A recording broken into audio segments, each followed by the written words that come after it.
빌립보 4장 1절로 7절 말씀 가지고 주 안에서 굳게 서라. 주 안에 굳게 서라.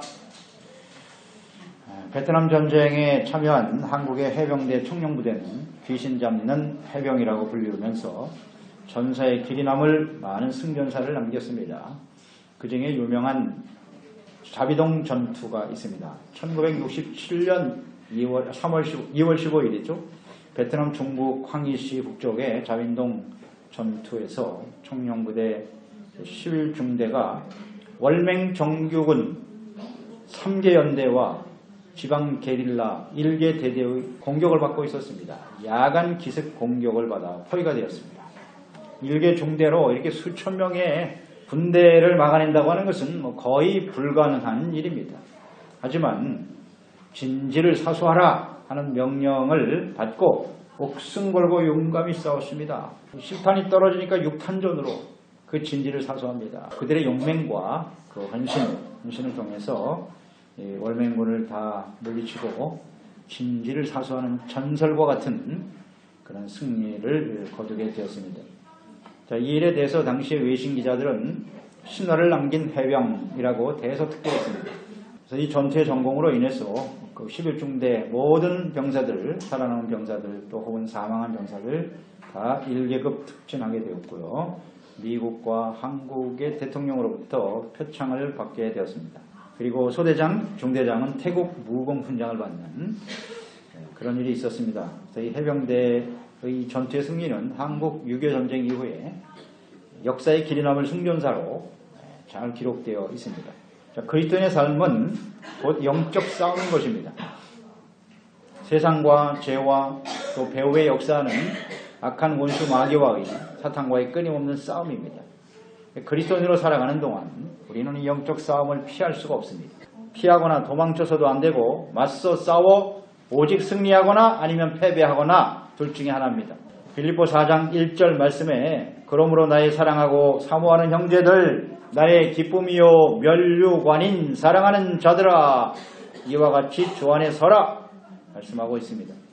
바울은 빌립보 성도들 그리스도인들을 나의 기쁨이요 면류관인 사랑하는 형제들이다 라고 말씀하고 있죠.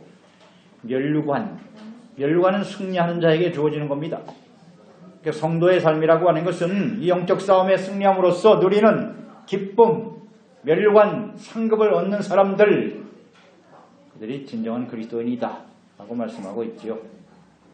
이와 같이 주 안에 서라 명령입니다. 이 서라라고 하는 이 말은 헬라어 스테게테라고 하는 말인데 굳게 선다는 뜻이고요. 지속하다, 인내한다 라는 의미를 가져요. 이 서다라고 하는 헬라어 원어는 군대 용어입니다. 그러니까 대적의 공격에 대항하여 도망치지 아니하고 주어진 자리에서 진지를 사수하는 병사의 모습과 같은 단어예요. 이게 서다. 대적이 아무리 많고 강할지라도 결코 굴복하지 않고 요동치 않고 그 자리를 떠나지 않고 인내하며 지켜내라. 그런 뜻입니다. 당시 빌립보 교회는 내우외환의 이중 고통을 당하고 있었습니다. 내부적으로는 성도들 간에 서로 시기, 적대감 이것으로 인해서 갈등과 다툼이 있었고 외부적으로는 심각한 박해를 받고 있었습니다. 이렇게 교회와 성도들을 무기력하게 만들기 위한 이 사탄과의 끊임없는 영적 싸움이 이루어지고 있었습니다. 그래서 이로 인해서 교회가 흔들리고 있었고 성도들의 믿음도 흔들리고 있었고 심각한 문제가 있었기 때문에 로마의 감옥에서 사도 바울이 이 소식을 듣고 이 빌립보서를 기록한 것입니다. 권면해주고 있는 것이죠. 그래서 주 안에 서라 라고 강력하게 명령을 내리고 있는 것입니다. 자, 오늘날 우리 그리스도인들도 마찬가지죠. 우리의 삶에 크고 작은 문제들이 있어요. 교회가 흔들리기도 하고 개인적으로 믿음이 흔들려 시험에 들기도 합니다. 이것은 분명 영적 싸움이라는 것을 우리는 인식해야 합니다.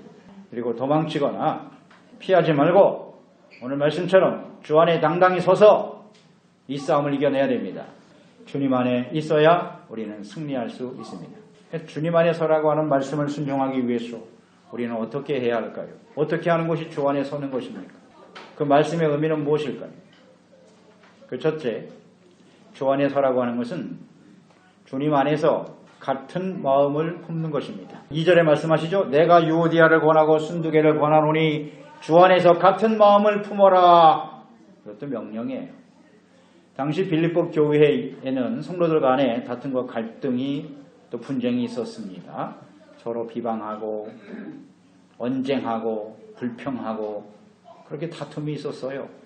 오늘 여기에 보면 유오디아와 순두개 이름이 나와 있어요. 빌립보 교회를 기둥처럼 섬기던 2명의 여성 집사인 것으로 보입니다. 멀리 로마의 감옥에 있던 바울이 이 두 사람의 이름을 알 정도로 이 두 사람은 빌립보 교회를 위해 헌신하는 여집사님이었을 것으로 보입니다. 빌립보 교회는 사도 바울이 복음전에서 세워진 교회니까 이들을 잘 알고 있었을 거예요. 그런데 이 두 사람이 심각하게 대립하고 갈등하고 있었다는 거예요. 사람들도 양편으로 갈려서 서로 싸우고 다투고 있었다는 것입니다. 성도들의 믿음을 흔들어 놓고 교회를 흔들고 있었어요. 성도들이 이렇게 서로 비방하고 분열되어 믿음이 흔들리고 있는 상태였더라. 이 다툼과 갈등을 해결하기 위해서는 오늘 분명하게 말씀하고 있죠. 주 안에서 같은 마음을 품어야만 한다.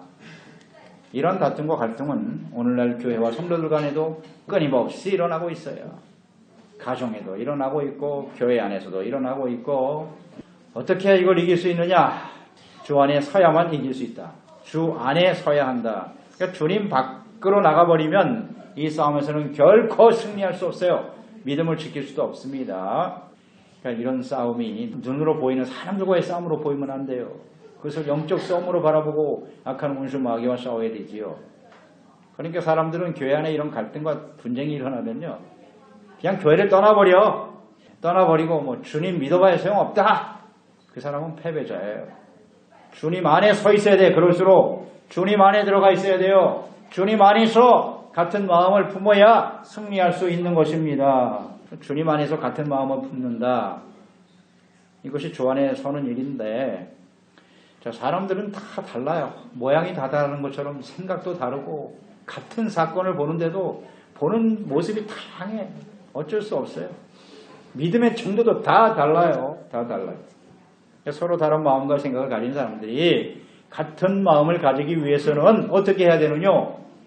엔 그리스도 주님 안에 있어야 돼요. 주님 안에서 같은 마음을 품으라는 것입니다.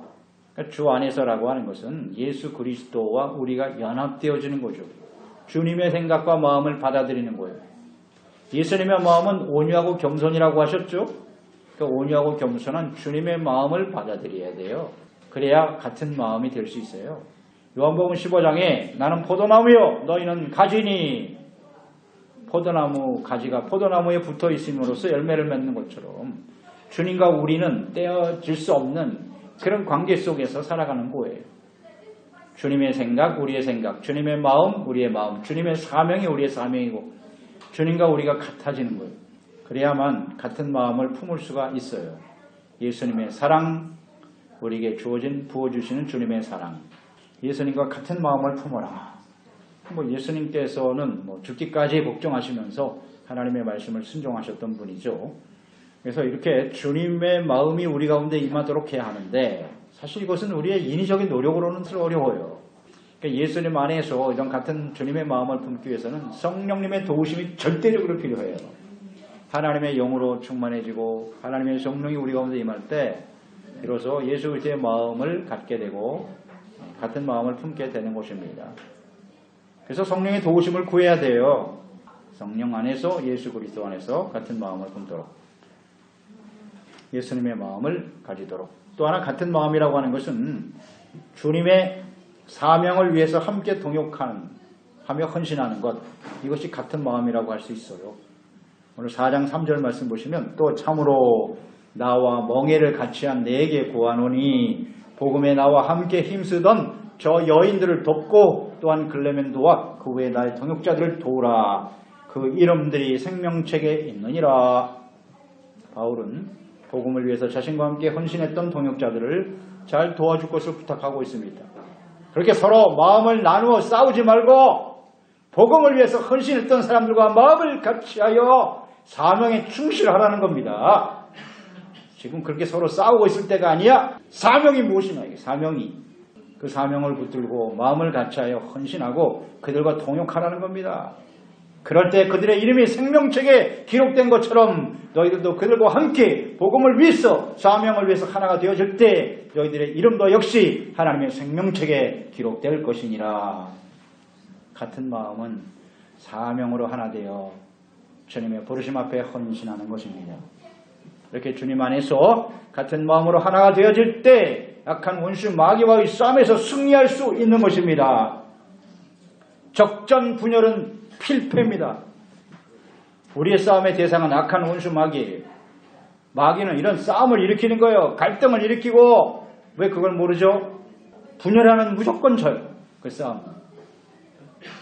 하나 돼야죠. 생명 걸고 사명을 위해서 하나 돼요. 우리 싸우는 대상은 왜 전우들끼리 싸우냔 말이에요. 왜 전우들끼리? 악한 원수 마귀와 싸워야지. 그렇잖아요. 같은 마음을 품어야 돼요. 예수 그리스도 안에서 사명으로 하나 돼요. 그것이 주 안에 서 있는 사람들입니다. 두 번째, 주 안에 서라고 하는 것은 뭐냐? 주 안에서 기뻐하고 관용을 모든 사람들에게 나타내라. 기쁨과 관용이네요. 4절로 5절 보세요. 주 안에서 항상 기뻐하라. 내가 다시 말하노니 기뻐하라. 너희 관용을 모든 사람에게 알게 하라. 주께서 가까우시니라. 이 악한 세대 속에서 살아가면서 이 영적 싸움을 우리는 계속 하게 되는데 이 영적 싸움에 승리하기 위해서 필요한 게 뭐냐? 기쁨이에요. 기쁨이 없으면 이 싸움에서 이길 수가 없습니다. 그래서 주 안에서의 삶이라는 것은 주 안에서 항상 기뻐하는 것입니다. 빌립보서의 핵심적인 주제가 기뻐하라죠. 주 안에서 기뻐하라. 사도 바울은 지금 로마의 감옥에서 복음을 전파하는 일로 인해서 고난당하고 지금 순교 직전에 있다고. 나와 같이 이런 절망적인 상황에 있는 사람도 기뻐하며 감사하며 살아가는데 이런 기쁨을 잃어버린 채 서로 싸우고 다투고 있단 말이냐? 이 안타까운 성도들아 외치고 있는 거죠. 주 안에서 기뻐하라. 영적 싸움은 그리스도인들에게 싸우다 보니까 대적하고 싶고 싸우면서 우리가 신앙생활 하다 보면 두려움도 찾아오고요. 근심도 생기고 걱정도 생기고 낙심도 생기고 다양한 이런 마음들을 우리가 갖게 되기 때문에 이런 것으로 인해서 기쁨을 빼앗기게 되는 거예요. 또한 이 사탄은 이런 세속적인 쾌락에 길들여지게 만들어요. 사람들이. 끊임없이 미혹하고 있어요. 그러니까 하나님이 주시는 기쁨이 아니라 육체 정욕을 만족시키는 쾌락에 빠지게 해서 이 영적 싸움의 패배자가 되게 하는 거예요. 이 영적 싸움에서는 하나님이 주시는 기쁨으로 충만해야 이기지 세속적인 기쁨에 빠져들면 무조건 지는 거예요. 아주 간단한 문제입니다. 하나님이 주신 기쁨이 아닌 육체적인 정욕을 만족시키는 쾌락에 빠지면 이 싸움에서 집니다. 그러니까 마귀는 어떻게 해서든지 세속적인 기쁨에 길들여지도록 역사하고 있는 거예요. 세상으로 나가게 하는 거죠. 우리가 분명합니다. 이 세속적인 기쁨이라는 것은 아주 일시적이죠. 찰나적입니다. 그런 기쁨은 금방 사라져요. 또 상황에 따라서 쉽게 사라지는 것이 세속적인 기쁨이죠. 세속적인 기쁨과 쾌락들은 우리가 항상 기뻐하게 할 수 없다라는 거예요. 그런데 주 안에 있을 때만 우리는 항상 기뻐할 수 있다. 기뻐하라 아니 명령이에요. 주 안에서 기뻐하라. 그럼 우리는 말하죠. 어떻게 주 안에서 항상 기뻐할 수 있어요? 사람이 살면서 어떻게 항상 기뻐하며 살아갑니까? 그렇게 생각하기도 하죠. 생각해 보세요, 여러분. 어떻게 항상 기뻐할 수 있습니까? 우리의 기쁨의 대상이 수시로 변할 수밖에 없는 세상에 맞춰져 있기 때문에 우리는 항상 기뻐할 수 없는 거예요. 상황에 따라서 얼마든지 바뀌니까 우리의 감정이나 기쁨이라는 것은. 기쁨의 대상을 변하지 않는 것에 맞추고 있으면 돼요. 하나님과 예수 그리스도, 하나님이 우리에게 베풀으신 구원의 은총, 여기에 기쁨의 근원을 두고 있어야지요. 구원의 은혜를 우리가 생각하면 언제든지 기뻐하며 살아갈 수가 있습니다. 하나님께 주신 은혜와 사랑, 주님이 우리와 함께 하신다. 그 전능하신 사랑과 능력으로 우리를 구원하고 계신다. 이런 확신을 가지고 살아가는 것이 대단히 중요하겠죠. 그럴 때 우리는 기쁨을 가지고 살아갈 수 있어요. 하박국 3장 17절로 18절에 보면 비록 무화과나무가 무성하지 못하고 포도나무에 열매가 없으며 감람나무에 소출이 없으며 밭에 먹을 것이 없으며 우리의 양이 없으며 외양간에 소가 없고 없을지라도 나는 여호와로 말미암아 나를 구원하신 하나님으로 인하여 기뻐하고 즐거워하리로다. 초점을 구원하신 하나님께 두고 살기 때문에 어떤 상황 속에서도 기뻐하며 살아갈 수 있다. 문제는 이러한 기쁨은요, 우리가 스스로 만들어낼 수 없다는 거예요. 이런 기쁨이 우리 가운데 계속 충만해지려면 어떻게 해야 할까요? 간단해요. 죄를 버려야 돼요. 일단 죄를 버리고, 죄의 본질은 뭐예요? 욕심, 정욕과 교만이죠. 이것을 버려야 합니다. 정결함과 거룩함으로 주님을 예배하며 기도할 때에 주님께서 주시는 은혜의 선물입니다. 또 기쁨은 언제나 성령의 열매예요. 하나님의 성령님께서 우리 가운데 임하시고 충만할 때 나타나는 열매. 성령의 열매는 사랑, 희락, 평안이죠. 하나님의 다스림을 받고 하나님으로 충만해질 때 우리 가운데는 평안과 기쁨이 넘치게 되는 거예요. 또 주님 안에서 이런 기쁨을 맛보기 위해서는 반드시 죄를 버려야 돼요. 이거 버리지 않으면 주님의 기쁨은 맛볼 수 없어요. 하나님께 돌아와야만 합니다. 주님 안에 들어가야지 기쁨이 오는 거예요. 주님 밖에서는 절대 없어요. 주님 안으로 들어가려면 죄를 버려야 돼요. 아멘입니다. 죄를 버리지 않고 죄가 무엇인지도 모르는 사람들이 교회 안에 나와 있다고 해서 그 사람이 주님 안에 있는 사람이냐? 아닙니다. 내가 교회를 그렇게 오래 다녔는데 내 마음속에 기쁨이 없나요? 아니, 그걸 아직도 모르면 어떡해요. 주님 안에서의 삶과 교회 안에서의 삶은 달라요. 죄를 버려야 되는 거예요. 버리고 주님 안에 들어가서 겸손한 자세로 주님을 섬길 때 이런 하나님의 기쁨을 더하여 주십니다. 하나님과 그 말씀을 버리고 가까이 하지 않고 역심과 교만의 죄를 따르는 사람은 결코 이런 기쁨을 누릴 수 없어요. 이런 기쁨이 없는 사람은요, 영적 싸움에서 승리할 수 없습니다. 그저 사탄이 주는 쾌락에 길들여지다가 사탄의 종으로 인생이 끝나고 마는 거예요. 그런 사람들이 오늘날 교회 안에도 많다는 거죠. 정말 비극이죠. 이게. 그 다음 모든 사람들에게 관용을 나타내라. 관용, 기쁨 다음에 관용이에요. 이 관용이 주 안에서 살아가는 사람들의 모습이다. 이 관용이라고 하는 단어는 관대함, 자제심, 예의 바름, 넓은 마음 이런 뜻이에요. 이 에스파뇰 성경에는 헨틸레사 이렇게 되어 있어요. 좀 노블한 거죠. 좀 고상하고 예의 바르고 친절하고 헨틸레사 이런 마음을 가져야 된다. 그러니까 예수 그리스도 안에서 모든 죄와 허물을 용서해 주시고 주님께로부터 우리가 관대함을 얻은 사람들 아닙니까? 죄로 죽을 수밖에 없는 사람들이었고 그 이후에 구원받은 이후에도 얼마나 주님의 마음을 아프게 하는지 교만하고 욕심에 이끌려서 말이죠. 고집은 또 그렇게 센지 우리들이. 주님의 말씀하시는데도 안 들어요. 그런데 주님께서 우리에게 자비와 긍휼로 대하시잖아요. 관대하게 대해주잖아요. 넓은 마음으로 대해주시죠. 그와 같이 모든 사람들에게 이렇게 관대하게 대하라는 거예요. 용서하고 불쌍히 여기는 마음을 가져야 된다는 겁니다. 자, 먼저 어떤 사람에게 관용을 베풀어야 할까요? 먼저는 불신자들이라고 봐야 되겠죠. 믿지 않는 사람들. 그런 사람들을 대할 때 우리는 불쌍히 여기고 너그러운 마음, 넓은 마음으로 대해줘야 돼요. 그 다음에 관용을 베풀 대상은 자신을 끊임없이 비방하고 정죄하는 사람. 참 힘든 사람들이죠. 이런 사람들. 이런 사람들에게 넓은 마음으로 대하라는 거예요. 넓은 마음으로. 원수 같은 사람이지만 관용으로 대하라. 그래야 싸움에서 이길 수가 있다는 거예요. 잘 생각하세요.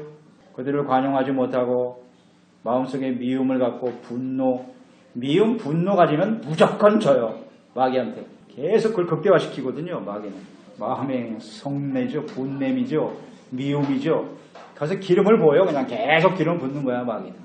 그러면 스스로 타버리니까. 그럼 이걸 모르죠. 관용으로 대해야 합니다. 원수 같은 사람도. 또 그리스도인들 형제들 간에 우리 형제들 간에 서로 관용을 베풀어야 한다는 거. 죄를 짓고 불의를 행하는 사람들 있지요.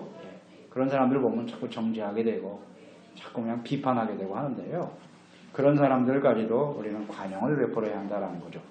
예수님께서 간음을 하다가 현장에 잡힌 여인을 끌고 온 그런 사건이 있었죠. 간음하다 현장에서 잡혔으니까 그 당시에 율법에 의하면 돌에 맞아 죽어야 돼요. 사람들이 물었죠. 이 여인을 어떻게 하실 겁니까? 율법에 의하면 돌에 맞아 죽어야 되는데요. 그때 예수님께서 그러셨어요. 한참 땅에다가 글씨를 쓰시면서 너희 중에 죄 없는 자가 먼저 돌로 쳐라. 아무도 돌 던지는 사람이 없죠. 그래서 결국 그 여인을 예수님이 살려주시면서 다시는 죄를 짓지 마라. 그렇게 말씀을 하셨습니다. 그러니까 이 관용은 때로는 공의를 뛰어넘는 거예요. 공의로는 죽을 수밖에 없는 사람이지만 주님의 관용, 하나님의 관용이 우리를 살려주신다. 기회를 주시는 거죠. 이게 바로 관용이에요. 만약 하나님께서 우리를 공의로만 대하신다면 우리는 어떻게 될까요?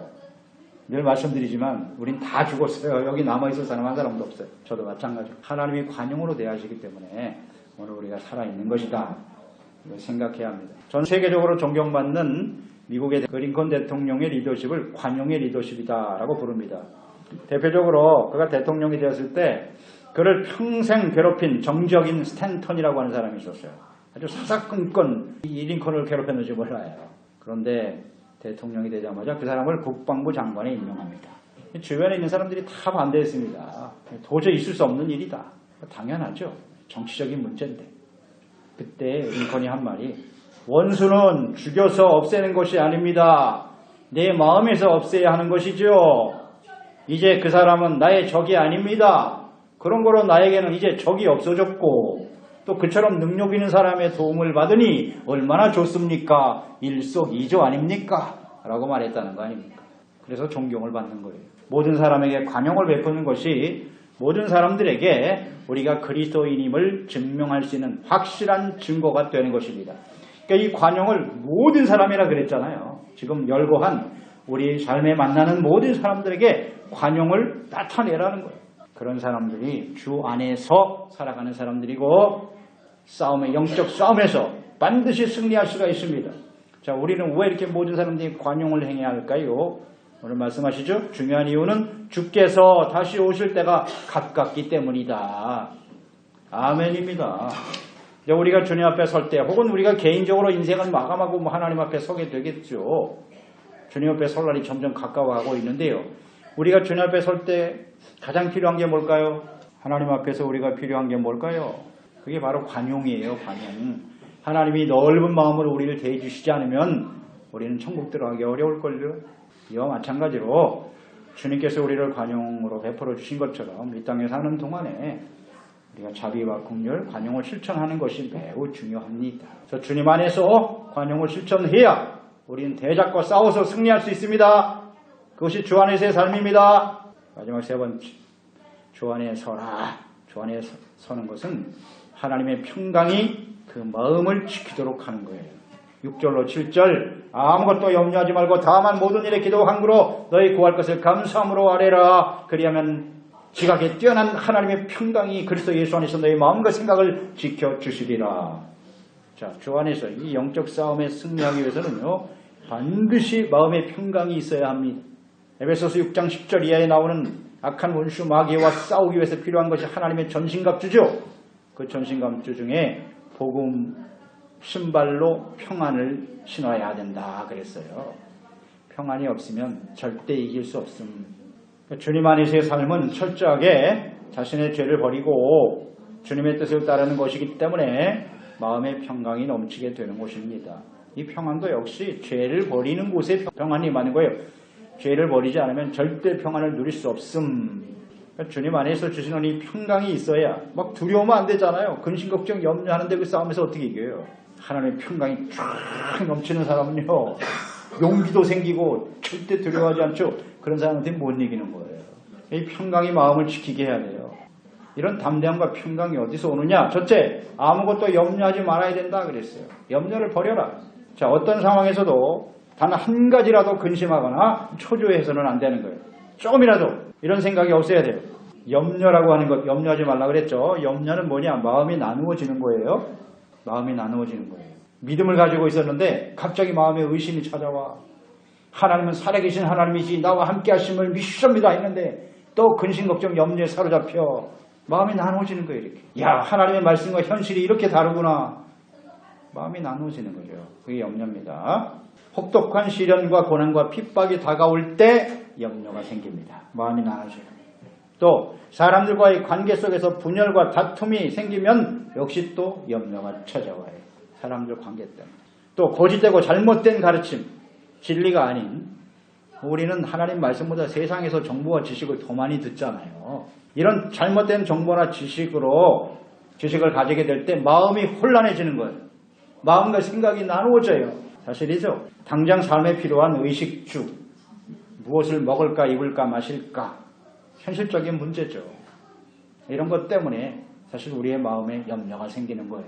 그러니까 자신의 능력으로 도저히 해결할 수 없는 일을 만날 때 두려움도 생기고 염려가 생기게 되는 것이에요.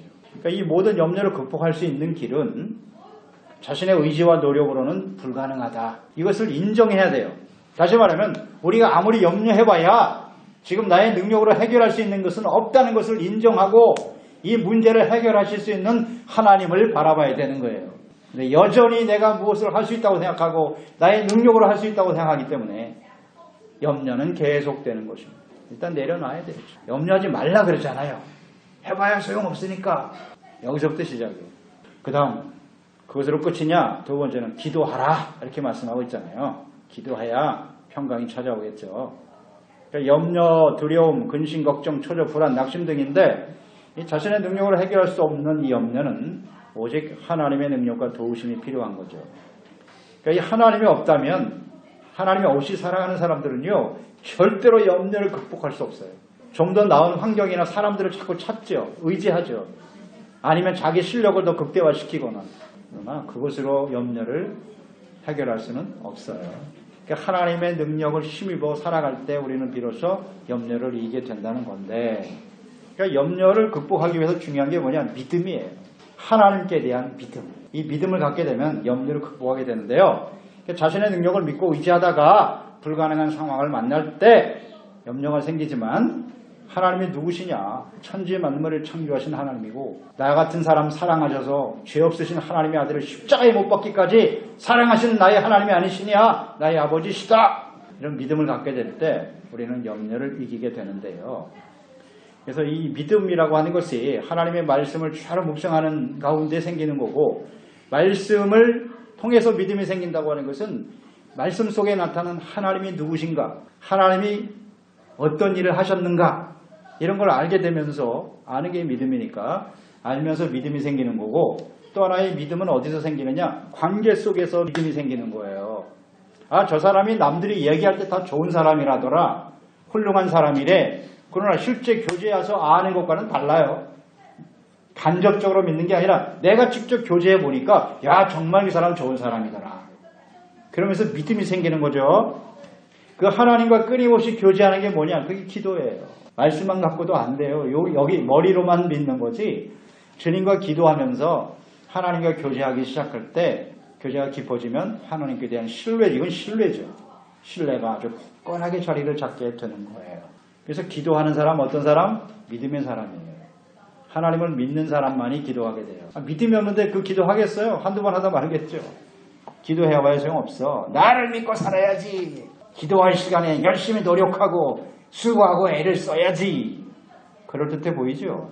거기에 다 설득돼서 넘어가요. 사탄이 계속 속삭이는 거예요. 기도하지 마. 기도해봐야 소용없어. 다 속는 거죠. 기도하는 사람들 봐라. 또 이제 한 번 더 해. 너 주변에 기도 열심히 하는 사람들 봐봐. 그들의 삶을 한번 보라고. 기도했는데 어때? 그들의 인생이. 또 거기에 설득당하죠. 정말 그런 것 같아. 열심히 기도한다고 하는데 그들의 삶을 보면 전혀 본받고 싶지 않아. 이게 또 문제죠. 그러니까 우리가 기도라는 것을 잘 생각해야 돼요. 기도는 일단 하나님께 대한 올바른 깨달음이 있어야 되고, 그래서 히브리서 11장 6절에 보면 믿음이 없이는 하나님을 기쁘시게 하지 못합니다. 하나님께 나아가는 자는 반드시 그가 계신 것과 자기를 찾는 자에게 상을 주시는 분이시다 라는 것을 일단 믿어야 된다는 거죠. 하나님은 살아계신 하나님, 우리의 기도를 응답해 주시는 하나님이시다. 그럴 때 이제 염려가 사라지게 되는 것이고요. 이제 기도할 때 중요한 것은 무엇을 기도할 것인가, 이것도 매우 중요해요. 무엇을 기도할 것인가. 그 기도는 열심히 하는데 전혀 은혜가 안 돼요. 왜 그래요? 잘못 구하고 있는 거예요.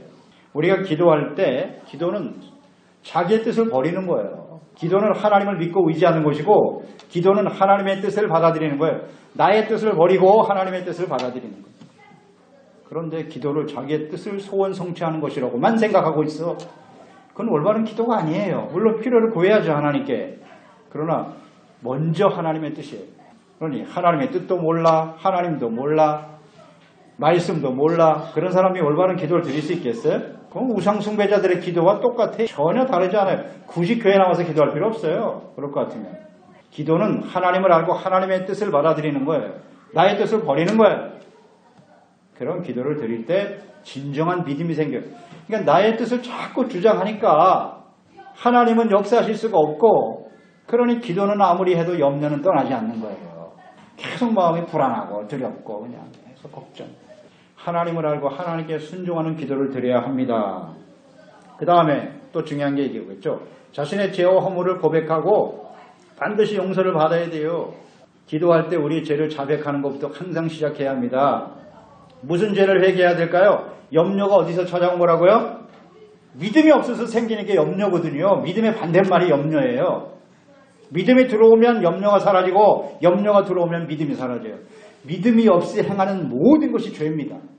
하나님께 대한 믿음을 갖지 않고 근심, 걱정, 염려하는 것은 정말 하나님을 멸시하는 거예요. 하나님이 나만 못하다는 거 아니에요. 왜 하나님은 나보다도 능력이 없으세요? 이러고 있다. 계속 근심, 걱정, 염려하고 의심하고 말이죠. 그걸 먼저 회개해야 돼요. 하나님한테. 믿음 없이 행하면 죄를 회개하고 기도할 때 주님께서 역사하시는 겁니다. 잠언서 15장 29절 여호와는 악인은 멀리하시고 의인의 기도에 귀를 기울이시느니라. 아멘. 의인은 믿음의 사람이에요. 믿음으로 이렇게 되는 거고 의인은 믿음으로 사는 거고. 염려할 수밖에 없는 상황이 다가와도 원망불평하거나 근심 걱정 염려하지 말고 이건 우리의 선택이에요. 이런 마음이 생기면 빨리 접어요. 하지 말라고 했잖아요. 하지 말고 하나님을 묵상하고 말씀을 묵상하고 기도하면서 나의 생각을 내려놓고 주님의 말씀과 생각을 받아들이는 것. 그때 하나님께서 우리 가운데 무엇을 주시느냐? 지각에 뛰어나신 평강이 너의 마음과 생각을 지켜주시리라. 이렇게 말씀하셨네요. 모든 지각에 뛰어난 평강이라는 것이 무엇일까요? 하나님은 우리가 구하고 생각하는 것보다 더 뛰어나신, 정말 우리가 상상할 수도 없는 그런 놀라우신 능력으로 우리 가운데 역사하시는 하나님이심을 믿습니다.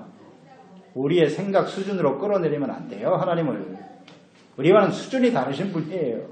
그 하나님이 우리의 생각과 마음속에 들어올 때 참된 평강이 넘치게 되는 거예요.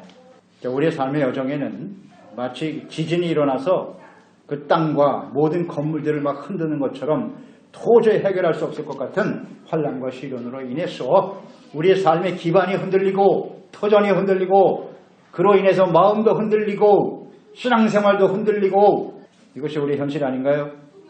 끊임없이 계속되는 영적 싸움으로 인해서 두려움이 찾아오기도 하고 참 피곤하죠. 피곤합니다. 좀 편안하게 잘 사는 길이 없을까? 맨날 무슨 영적 싸움 이런 소리 말고 좀 편안하게 잘 사는 거 없을까? 이런 생각을 자꾸 하게 되죠. 다 포기하고 싶어요, 그냥. 이럴 때 우리 그리스도인들은 간단해. 오직 주님 안에 서야 되는 거예요. 이 일에 힘써야 되는 거예요. 그래야 우리는 이 싸움에서 이길 수가 있다는 걸 잘 생각해야 합니다. 주님 안에서 서는 것은 첫째, 같은 마음을 품어라. 주님의 마음, 사명으로 하나 되어지는 마음, 갈등과 다툼을 멈추라. 또 주 안에서 항상 기뻐하라. 기쁨의 대상이 무엇인가를 잘 분별해야죠. 그리고 모든 사람들에게 관용을 베풀어야 한다. 그래야 싸움에서 이길 수 있어요. 평강이 우리 마음에 넘치도록 하기 위해서 염려 중단, 기도함으로 하나님을 믿고 의지하고 하나님 앞에 겸손하고 나의 생각을 처사복종시키고 주님의 뜻을 따르는 사람이 되자. 그러면 이것은 우리가 역시 평강도 내가 만들어내는 게 아니에요. 하나님께서 우리 마음속에 평강을 주시는 거예요. 주시는 거예요. 이 세상에서 어떤 조건에 의해서 만들어지는 게 아니에요. 주님이 주시는 기쁨과 평강, 하나님이 주시는 거예요. 주 안에 서 있는 사람들에게. 그래서 이 주어진 우리의 영적 싸움을 승리로 이끌고 하나님께 영광 돌리고 정말 주님이 주시는 능력의 삶을 살아가는 종들이 되시기를 축원합니다. 그렇습니다. 하나님 아버지, 오늘도 주님의 말씀을 대하면서 주 안에 굳게 서라. 이것은 목숨 걸고 진리를 사수하는 병사들이 되라는 말씀과 같은 거예요.